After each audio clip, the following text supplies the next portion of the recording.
Hyderabad గాంధీనగర్‌లో అండర్-14 cricket టోర్నమెంట్‌ను ప్రారంభించారు కేంద్ర మంత్రి కిషన్ రెడ్డి.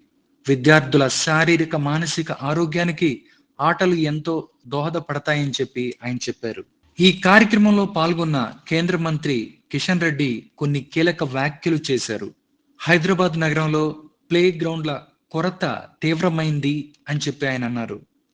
విద్యా సంస్థలు కూడా ఆటలకు ప్రాధాన్యత ఇవ్వకుండా కేవలం చదువులపై మాత్రమే దృష్టి సారిస్తున్నాయి అని ఆయన చెప్పారు. జీహెచ్ఎంసీతో పాటు కొన్ని కాలనీ సంఘాలు ప్లే గ్రౌండ్లను పార్కులుగా మార్చే ప్రయత్నాలు చేస్తున్నాయి అని చెప్పారు.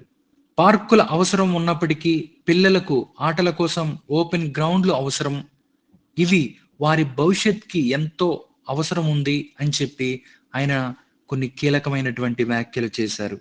ప్రభుత్వ స్థలాలను అమ్మకుండా వాటిని ఓపెన్ గ్రౌండ్లుగా, ప్లే ఏరియాలుగా అభివృద్ధి చేయాలని ఆయన రాష్ట్ర ప్రభుత్వాన్ని డిమాండ్ చేశారు.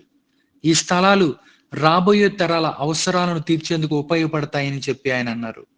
ప్రతి బస్తీ, కాలనీలోని సంఘాలు తమ పరిధిలో ఉన్న ప్లే గ్రౌండ్లను పరిరక్షించే బాధ్యతను తీసుకోవాలని ఆయన తెలిపారు. ప్రభుత్వ స్థలాలను పచ్చదనంగా ఉంచుతూ పిల్లల కోసం అందుబాటులో ఉంచే విధంగా చర్యలు తీసుకోవాలని ఆయన డిమాండ్ చేశారు.